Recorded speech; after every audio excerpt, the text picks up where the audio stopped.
There we go. How's it going? Let's see. We got audio?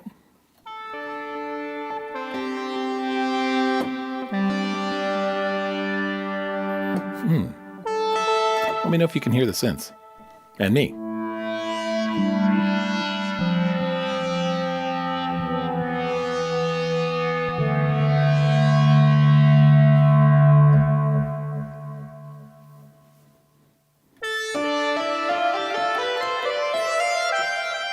I think you can. I think we just have a little latency. All right.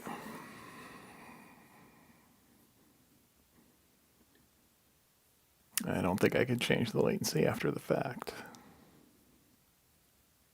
Nope. Oh well, that's fine.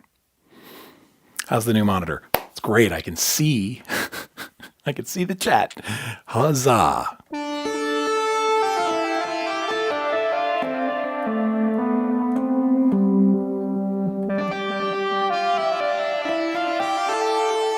Rob, hello. F-stop. Let's see. F-stop. I'm going to guess that you are into photography. So I could be wrong. All right. So welcome to the studio, my cave. My wife's at work. I have the week off because it's the holiday between Christmas and New Year's. And I'm still getting ready for January. So the whole point was to make a little more noise today. And since January is going to be like a piece of music every day, and it's the blank page every day, I thought I would just practice today and say, okay, let's initialize all the sequencers to blank patterns, and I'll start from nothing. And while I'm here, I'll show how I do that. And if that's interesting, awesome. So let's see. Oh, I can totally read the chat. Yeah, it helps. Tracy, good to see you. So anyway, there's like 30 seconds of latency. So if you type something, I'm not going to respond. I won't even see it for like 30 seconds. And even then, I'm not super attentive, but I'm trying to watch the chat. If you have a question specifically for me, prefix it with a Q, capital Q or something like that. So I'll see it going by and hopefully I won't miss it. So, because typing the @ stuff is a pain sometimes. So just to simplify. But, and everything's in tune. That's the one thing I did in advance. Didn't have to do much tuning though.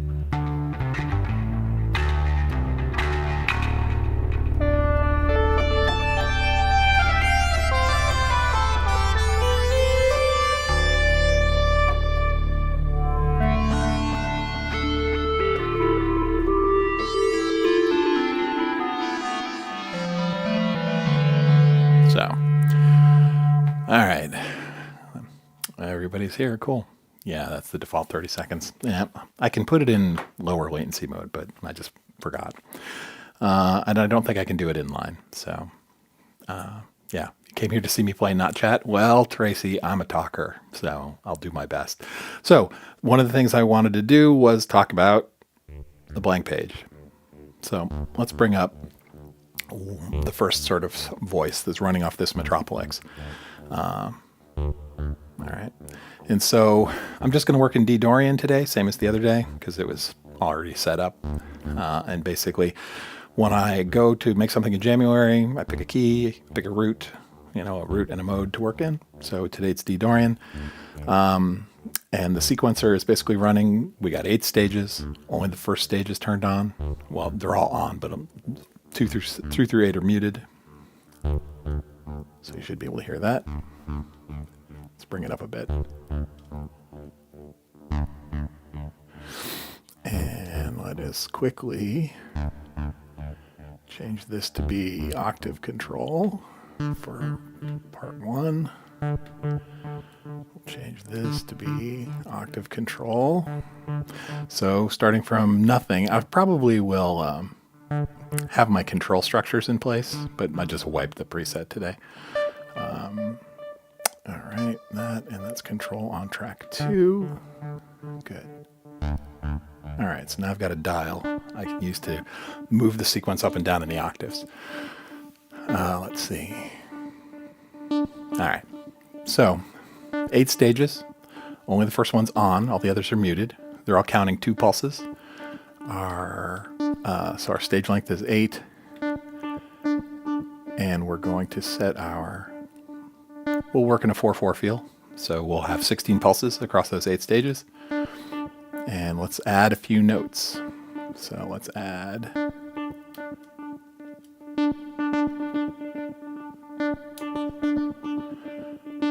So we've got 1, 3, 4, and 7 running. All right, and they're all playing the root, D. There's a dotted eighth note delay, right? And they're playing eighth notes. Some of them are syncopated or on the off. So let's give them some pitches.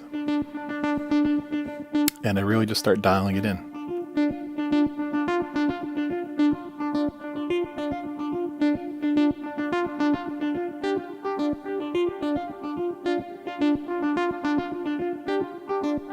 I want one more. All right, so there's a pattern. All right. And at that point, we've got enough of a pattern that we can sustain a bass note and play over it, right?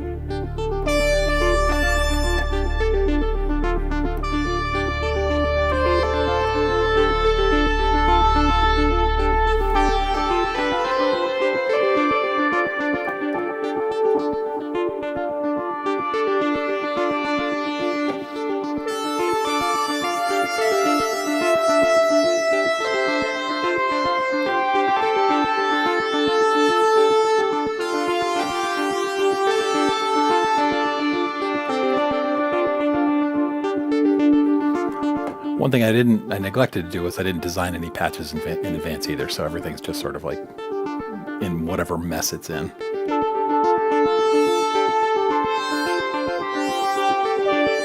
If you're going to play a melody, grab the filter.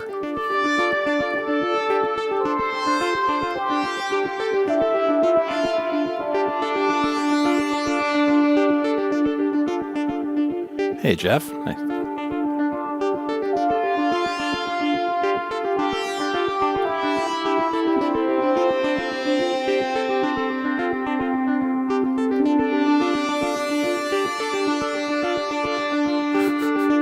Good to know, Tracy. Yeah, we like Dorian.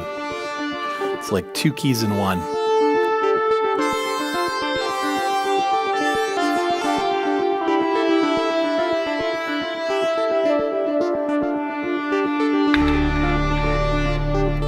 All right, so I've got this pattern running. Now, I could let it run and put something else over it. Let's see. Andy says, I have not read the Metropolis manual. Is it safe to assume that the default note range is 3 octaves? The default note range is 3 octaves, yeah. You could change that. So the slider, I should say the default slider range is from C0 to C3, right? You could tell it to follow the root instead of being on C, but whatever. Yeah, so the question is, do I want to change this patterns and add some variance, add some accumulators or some ratchets to it so it changes a bit more over time, or do I want to add another layer, right? So when we're looking at the blank page in January, every day I'll be making a new piece of music from scratch. You know, there is no right or wrong. It's mood, right? A Dune reference, right? Mood, like cattle, love play, you know. I think I'm going to build another pattern over top of this, and then we'll worry about doing variations on them later. So let's do this. Let's see what pattern 2 is doing. So on the Metropolis, there's 2 tracks, right? And they're both tied to the pitch sliders and the pulse counters and the mutes, right? So if I bring this one down, this is the one I made.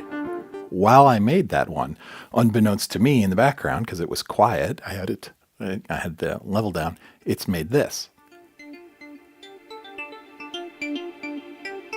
Right? Basically the same pattern. Now, how do I want to vary it? Well, this one, I'm going to change the number of stages it's using.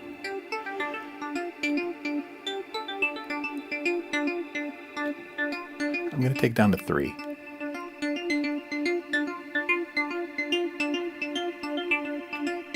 And I'm going to change the pulse counter to, I'm going to change it to 32. So the sequencer is going to run through these 3 stages, counting pulses. As it gets up to pulse 32, it'll reset.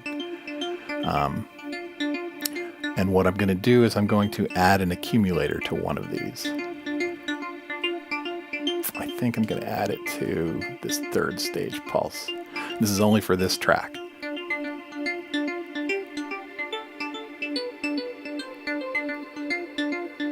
Right? So now you can actually hear the pulse counter working. It's going to keep rolling until it hits 32 pulses, and then it'll reset. I'm going to do more than a single. So every time we roll past that 3rd stage, it's increasing the scale degree by 1, because I've got 1 dialed in. I'm going to do it for 3.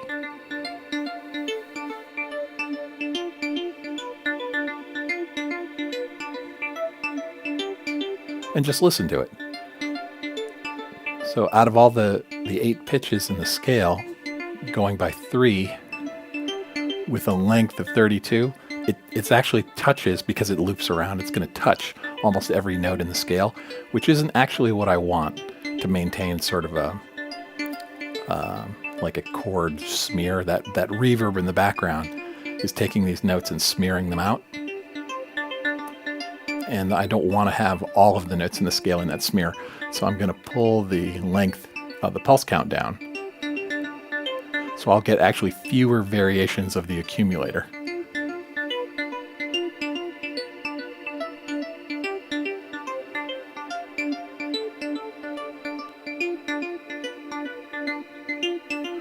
And I think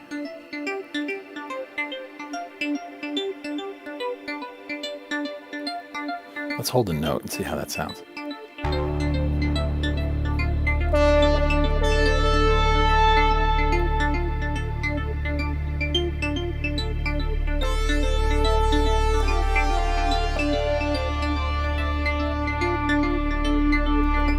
It's not bad. I'm going to bring the other pattern in.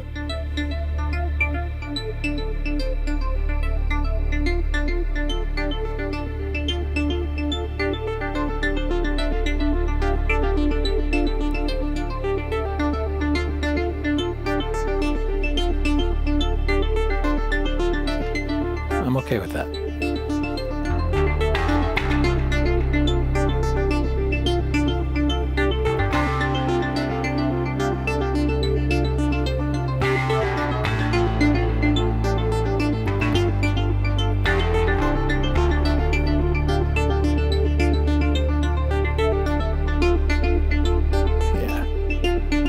Okay with that.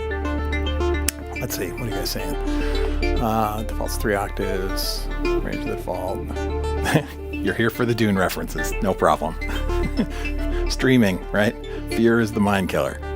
I remembered to wear pants today. That's an inside joke from the Discord server. But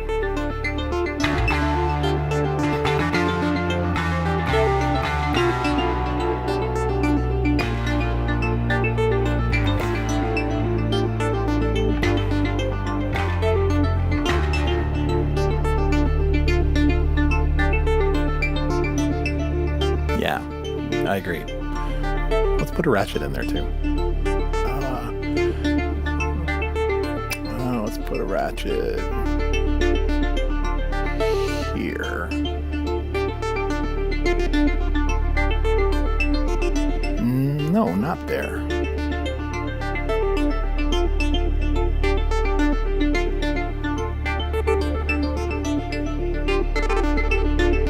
All right, that'll work. And we'll put an accumulator there as well.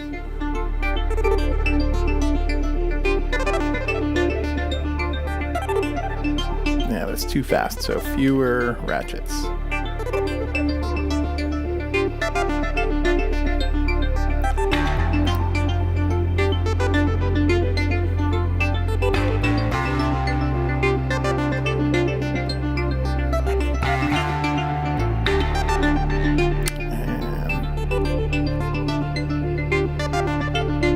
So now it's going up 2 scale degrees on that ratchet.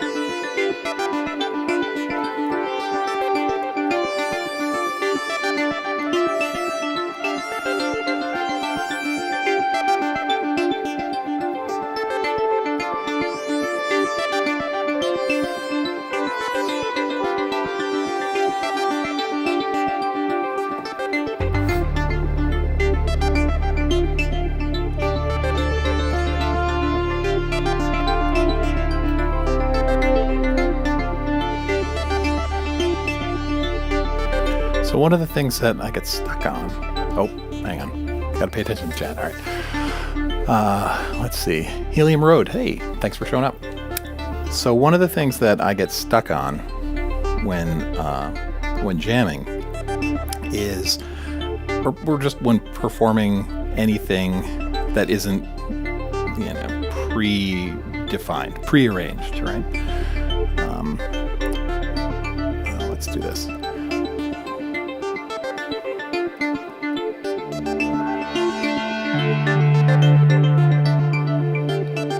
I'll try and keep my right hand noodling while I talk. So I struggle with this. I like this, what I'm doing here. This is jamming, right? But it's not arrangement. I like to write songs too, right? I like to release music. And most of it's in the sort of that melange of Prague and Berlin school. That's where my wheelhouse there. Oh, I said melange, another Dune reference. Okay. The problem with this setup is, in order to do a good arranged performance, like if you look at people's, not their live streams, but sometimes their live streams, definitely their videos, when you're working like this, if you haven't prepared everything, if I don't have like patterns set up in here already that I can go through, chain my presets, set up chains, have stuff prepared like backing tracks in Ableton, the spice must flow. Like you need to do that stuff to have a certain amount of drama, right? I like music with drama in it. Surprises, right? And it's harder to do when you're working this way, right?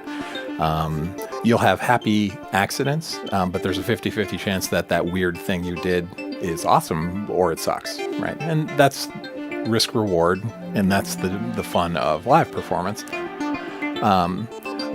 So I sort of throw out arrangement when I do this stuff. I don't prepare patterns. I don't prepare presets. I could, and you can. Other people can. They certainly do. And it's like some of the arrangements are awesome. I think I mentioned Gary Hayes in the last stream, right? He's another Berlin School YouTuber that I watch a lot, right? And he has a mix of, he certainly has a certain amount of arrangement prepared in advance. There's nothing wrong with that. I'm not dissing it. But I'm lazy. So if I'm going to prepare, stuff in advance for a live performance, I generally end up just pre-recording the live performance because I want to actually arrange it, right? I want to have backing tracks basically, and then I'll play along to it. And that's, that works for me. But that's the push-pull for me.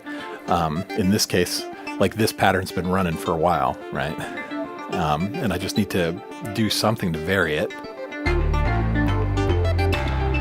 Right, so we'll use bass to reharmonize it and play over it.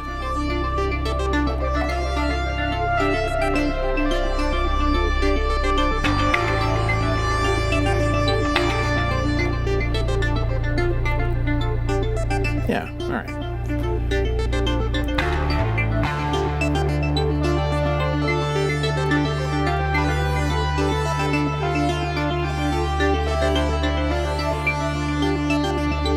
All right, so going back to the blank page. So I've got these patterns. Let's take one of them out.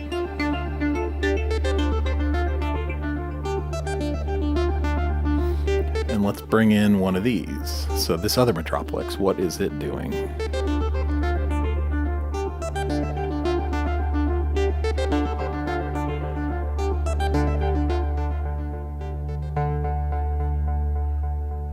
All right, let's see what this one's doing.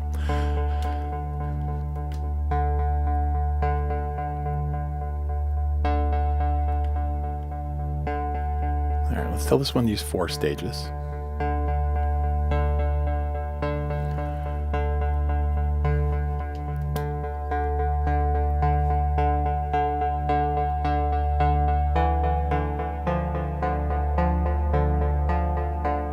We'll go root and 5th.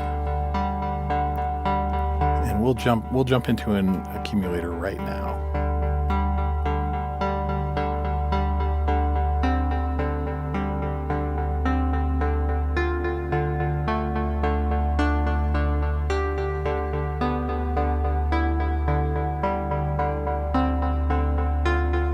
All right, trancy. Let's bring these back and just compare with.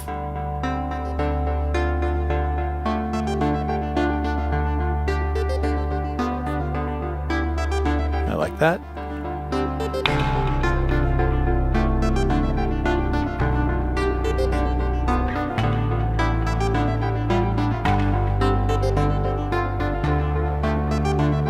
Let's try the other pattern too.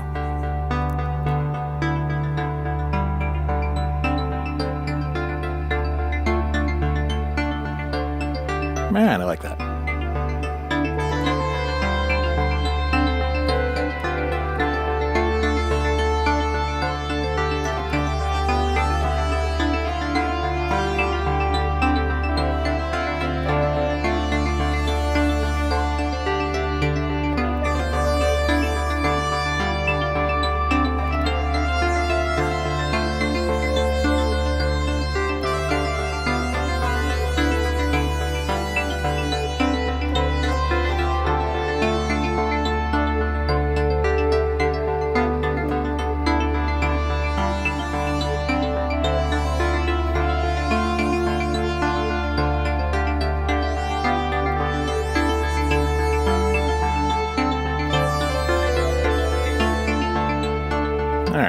That works.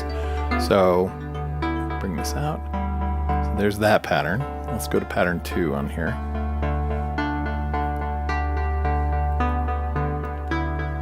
Bring that in.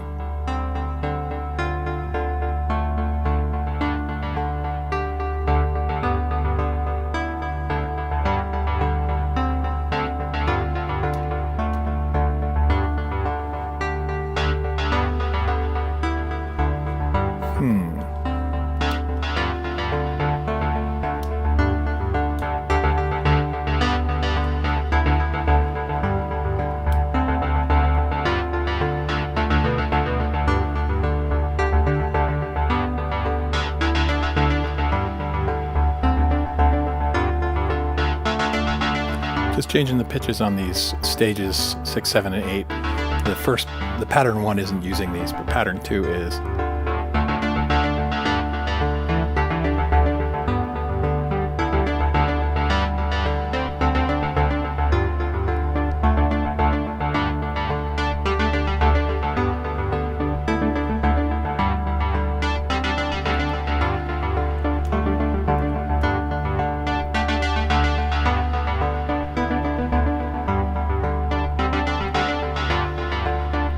Bringing them all up. And let's put in some octave control.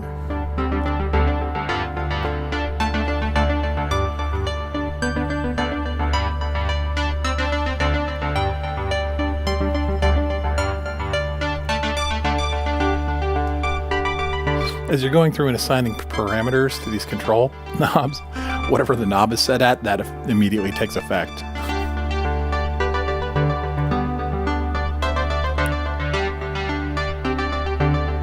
There we go. All right. So now our first pattern on is doing that, and our second one is doing this.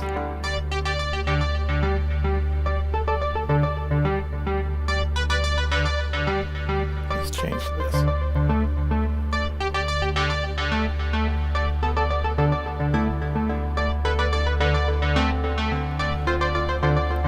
Once I get this stochastic inspiration generator figured out and incorporated into, I've got a couple more oscillators sitting in here.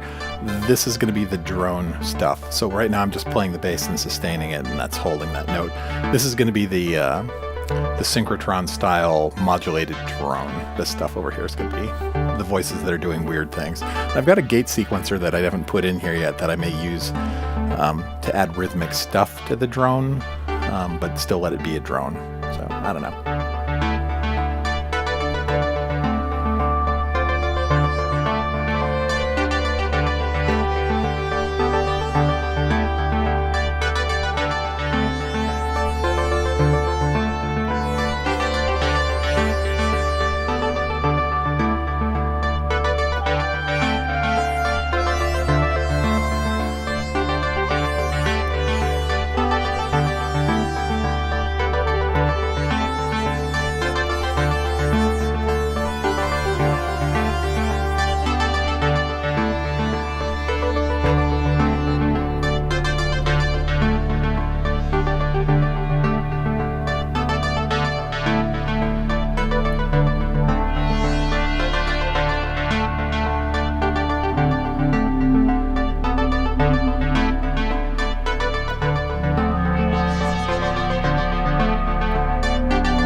In.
The drone is not easy mode. Drone is not easy mode. I've tried a lot of times. So what's this? Who am I? I'm every guitarist at every battle of the band sitting in the front row looking at the guy on stage going, I could do that, right? Drones the same way. I look at people who do drones on YouTube and I'm like, yeah, I could do that, right? And then I try and do it. It's not that easy. It takes an ear.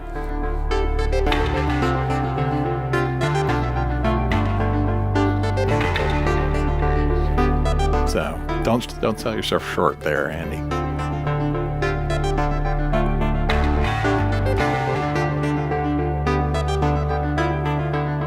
The lower voice on the modular has an amazing timbre. When the filter is open, all the harmonics come out. All right, so let's isolate which one you mean. The lower voice on the modular. Do you mean this one? So this is 4. This is 3. 3. This is 2. and this is 1. I don't have enough modulation going here yet. I'll get around to it. This is still being worked on for January. So you said the lower voice, was it, which one of those was it? So I'm curious.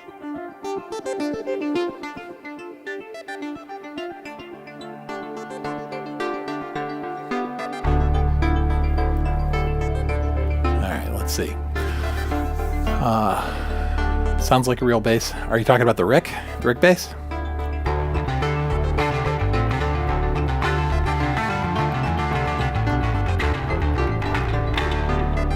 It's a really nice sample. I also play bass. That was like my main instrument, like all through childhood, was upright bass. And then here's a good story. How did I start to play electric bass? I started playing electric bass when I was 13 or 14. And I started playing electric bass because I lied to a teacher. I was playing upright bass in the school orchestra.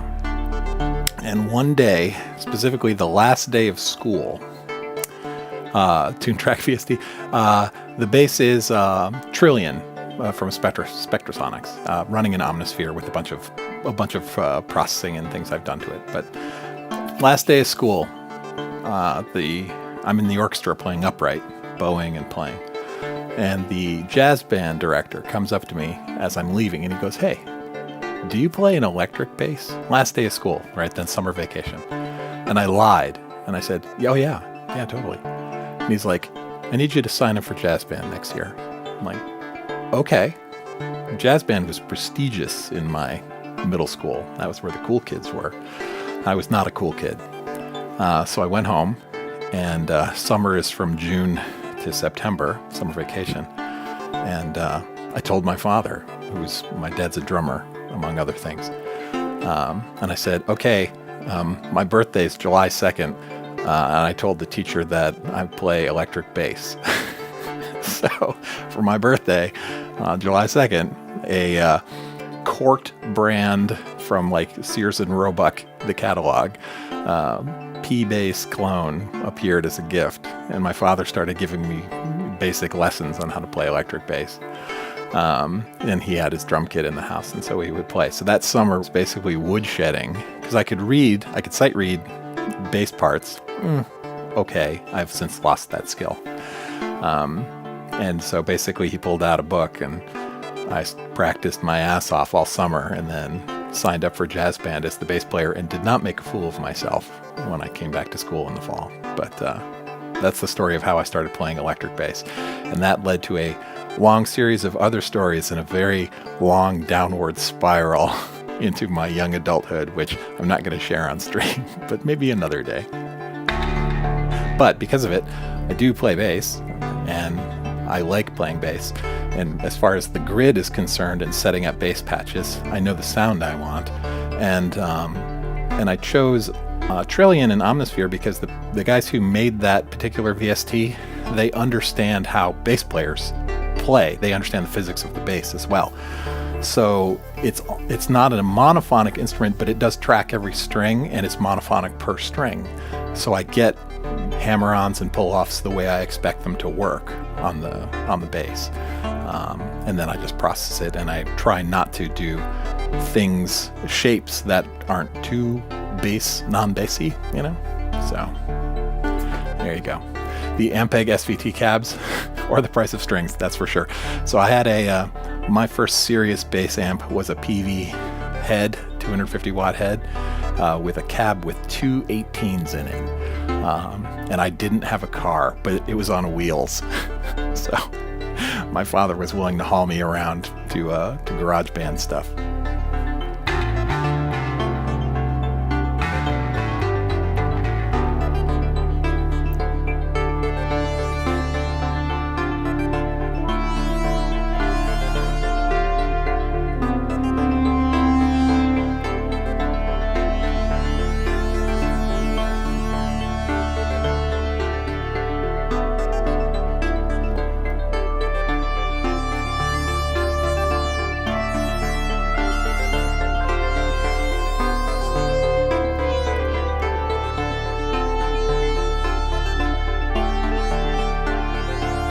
4, Bob. Okay, so it was number 4. So I'll tell you about number 4. So let's listen to number 4 here.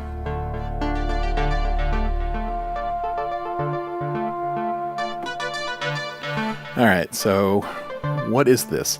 Number 4 is a Platts, the oscillator that's running that.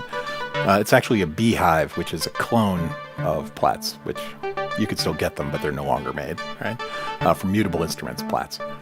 And that is one of the reason I have Platts is because the latest firmware, and it did this originally on, but to a degree, or basically the latest firmware for the Platts,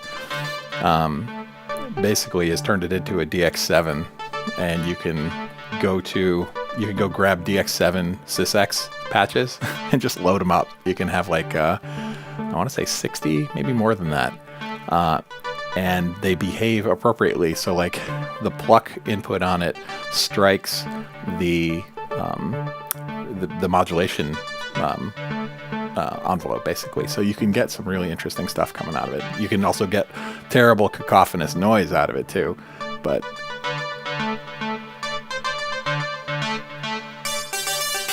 right. I mean, then filter that down into something more manageable.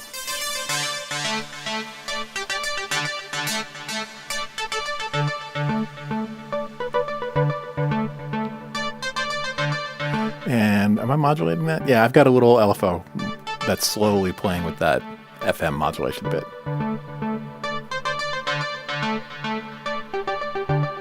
And then the big wash reverb behind it.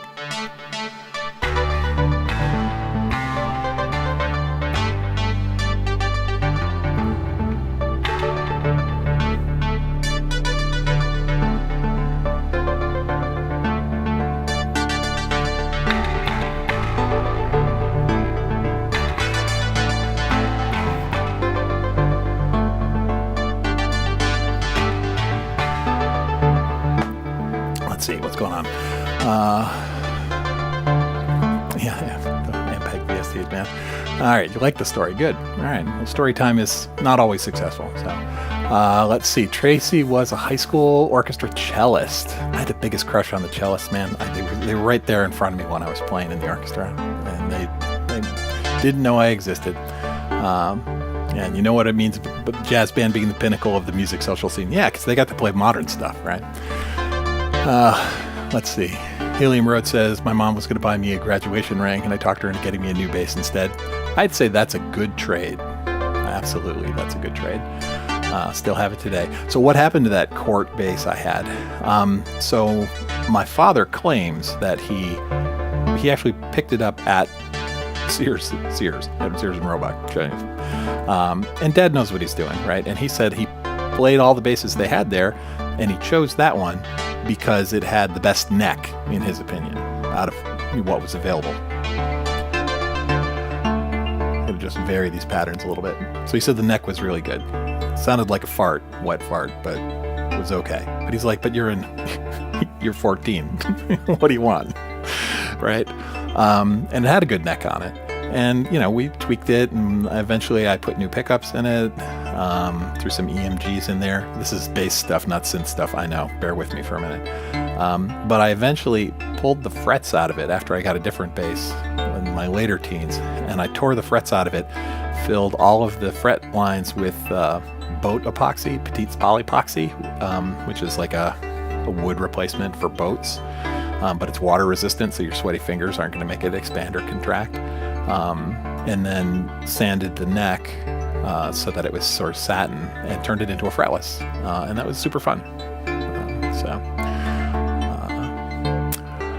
Weighs a ton. Yeah. How's the back? My back is terrible. Although the other thing my dad taught me on the first day of giving that bass is he held it by the neck like a bat, like an axe. And he's like, if you ever get in a fight in a bar, this is a good weapon. I'm like, okay. My dad has a whole series of years that he won't talk about. It's called The Lost Years. My mom could never get him to tell us any stories from that period. Anyway, too many harmonics. Yeah, Bob, yeah, you can have too much in there, right? But the DX7 in a Platts, super fun. And I don't know how to program a DX7 either, but I do know how to go to the web to the thousands of presets that are floating out there made by the community. And thankfully, because we're living in an amazing age, you can go to the librarian on the web and it will load them into a virtual DX7 in memory and play. You can hear what the presets sound like, preview them in your browser before you download them and then put them in Plats. It's pretty cool. Let's see. Electric Crystals. Hey, nice to meet you. Let's see. I met my wife because she played this. Very good, very good. So let's see. What's the time? 45 minutes. So the stream was running 45 minutes before we had our first dick joke. So we're going to just mark that, okay? And we'll just see how that progresses over the month of January. So, Andy played off it too. The playability for sure. I learned how to program my Volca FM. Yep, it's basically a DX7. Yep, for sure. Digitone's the only FM-based synth that I've got the patience to program, Steve. Okay, fair. I've never used a Digitone. I don't have a lot of... the FM synth I like to program is Native Instruments FM8 because it's on the computer and it's full access to everything. It's almost one knob per function. It's like right there. Well, it's tabbed, but it's an easy FM synth to program. Let's see. Who else? Steve, Johnny. Let's see. I have the same IKEA thing for my push. Yeah, absolutely, man. I forget what it's called. It's like $5 or something like that. Everyone has it. It's the best. IKEA is a win. There's a web app for the Volca FM that makes it easier to program. Yeah, for sure. Electric Crystals. Let's see. Trent Reznor first synth was a DX7. I don't doubt it. I mean, they were a dime a dozen once upon a time, right? You were talking the bass guitar. Okay, sure, Andy. All right. So let me play it for a bit more. Talk amongst yourselves. Let's put something down here. So far, of all the patterns I've made, I like this one the most. This is number 3. All right. So let's do this. Let's take pattern 1 and let's play with that a little bit more.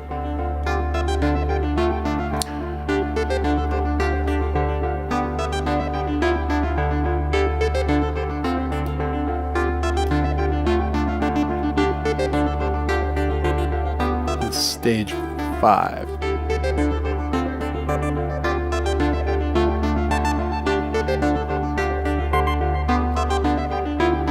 We'll turn on stage 6.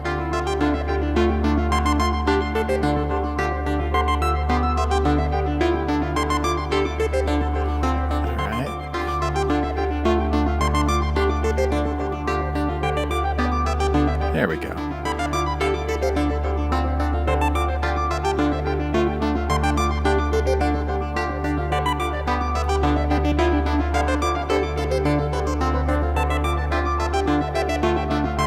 This one's going to get a little busy. Let's listen to it by itself for a second.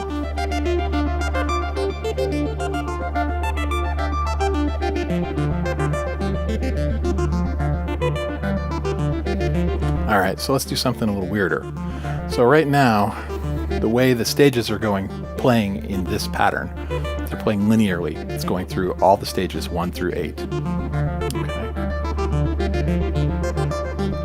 All right, well, let's change the order that it's going to do. So this is the linear pattern.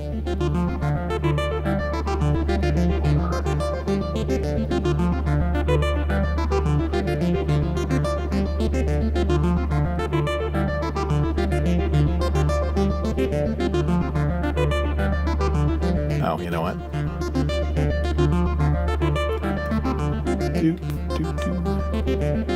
I need to give it more pulses. So it won't change the order if it doesn't have enough pulses to change. It resets and keeps being linear. So hold on a second.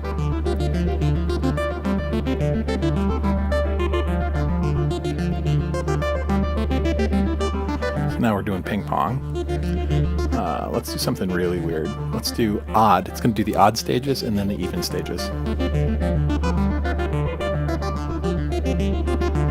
I think it's too busy. Let's turn off. Let's mute some of these.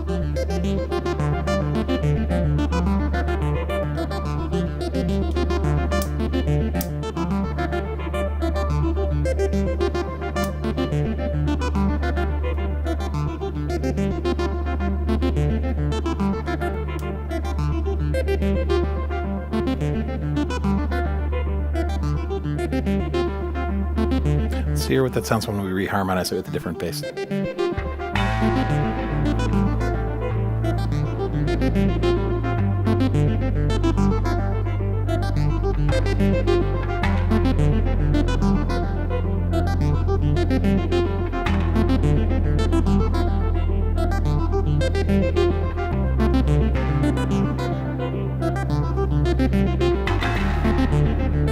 Alright, so let's put the pattern 3 back on top of that.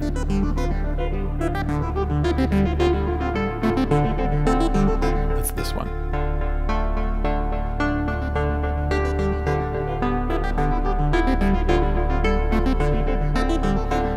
And maybe change the octave.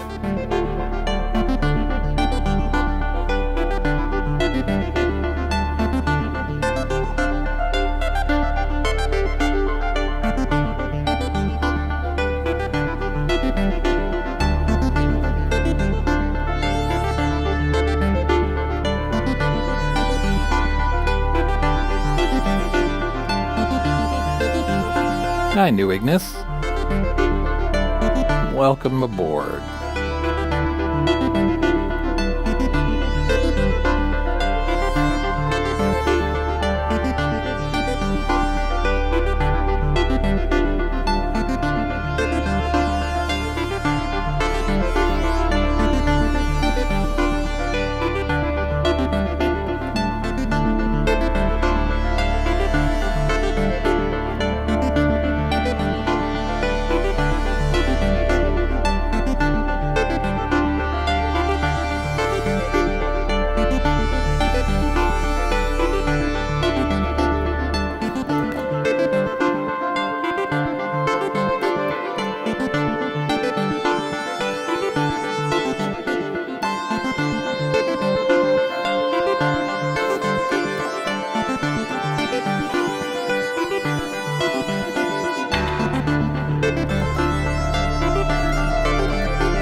Let's bring the matriarch's voices up a little bit.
Obligatory long glissando.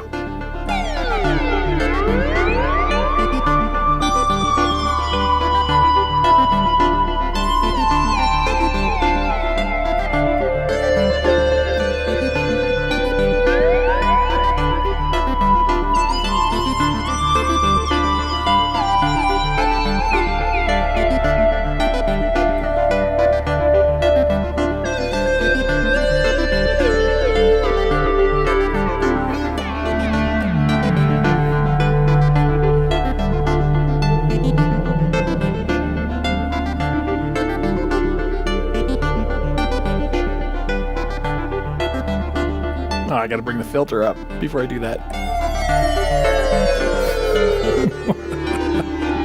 Okay, now we're just getting goofy. Alright, Keith Emerson, I am not. Alright, what am I missing here? Let's see. Let's change these patterns up a little bit. Let's play with this one too.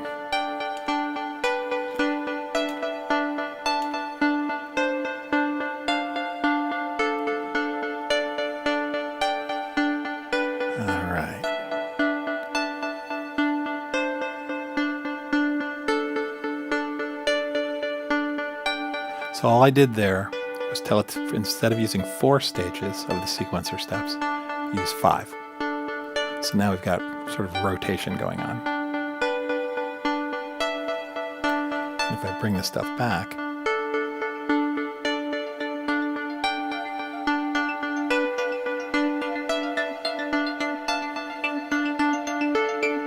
all right, let's do something silly.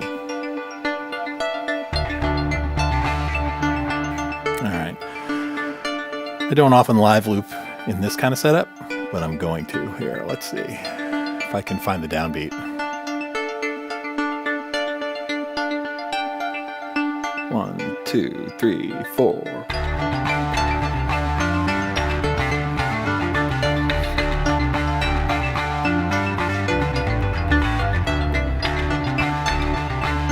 There's a live loop for you.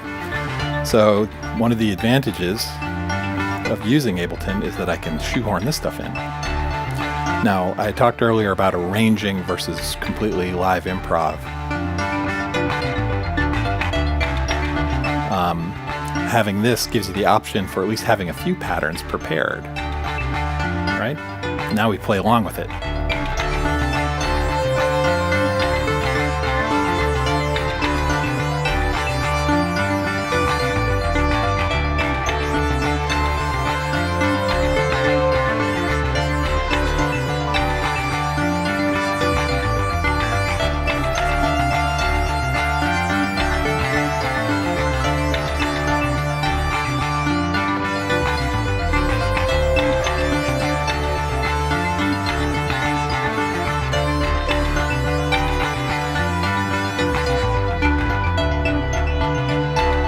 See.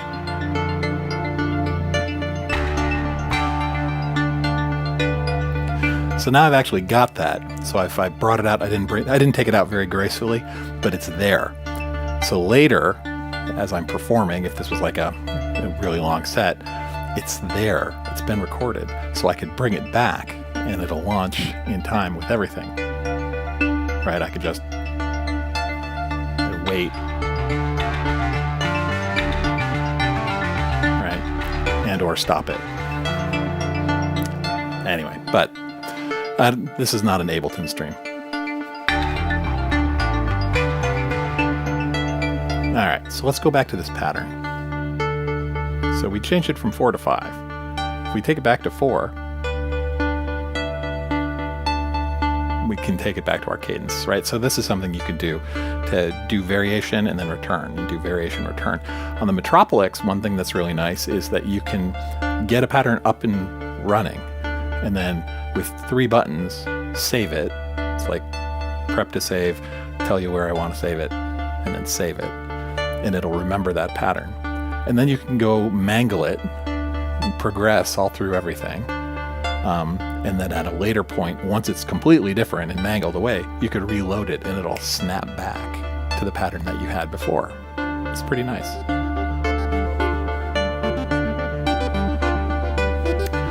Let's see, +5 prog points for the gliss. Nice. All right. How long have I been running? I've been running about an hour. Probably going to close it down now. Let's see. Yeah, Stepic. Stepic and the author is a very nice guy. Let's see. Transitions. What I like is when you change it, it keeps the same BPM. Yeah. Oh, so let's do that as a demonstration. So you can hear this, right? All of the delays are going to go, right? But I'm going to bring the tempo up. Actually, I'll do it from the modular, right? So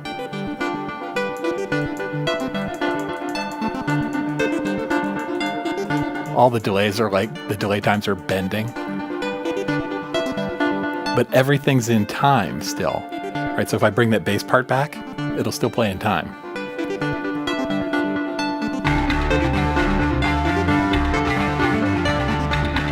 Which is a mess. Let's bring that back down.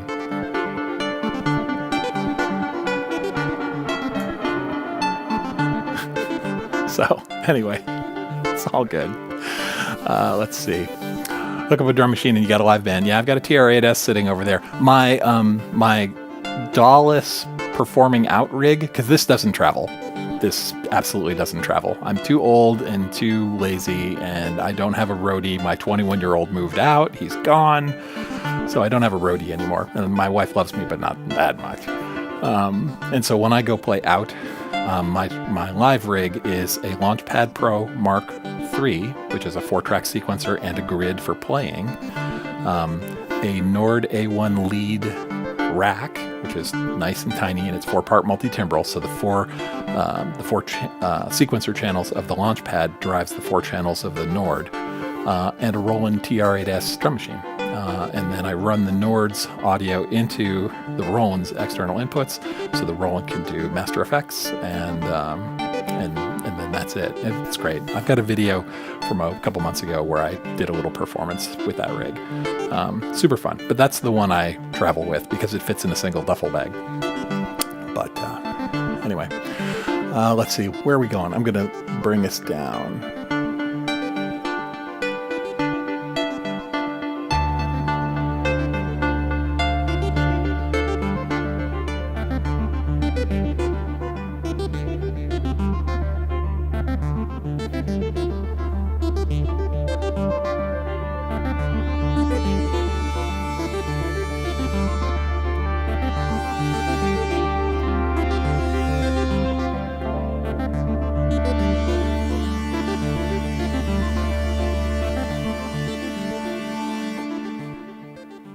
All right, let me catch up on the last of the chat here. Just took the stream. All right, gotta play along. I'm sorry, Ignis. I'm stopping now at this point. I stream about an hour. I've seen some marathon streams where people go like 3-4 hours, and I'm prepping for January, and I have a day job and a wife. So my streams, I'm going to stream probably every day in January for an hour-ish. So if you want to watch that, you're welcome to. But and if you guys are going to do January as well, post links to, I'll go dig up your channels and we'll see where I'll watch you too. Because I love January. It's a great time. It's a rupture in time and space, right? Got to take off. So thank you, Helium. Oh, got to take off some of the reverb on the bass. Yeah, going that fast. It's delay too. The delay is, it's got like a space echo on it. Right. Cool. All right. Brian Cohen.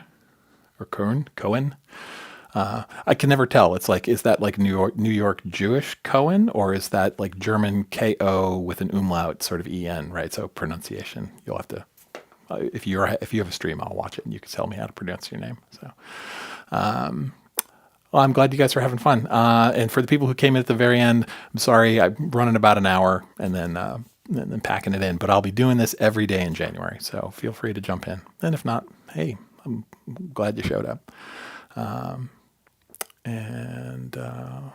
Really, that's about it. So thanks very much.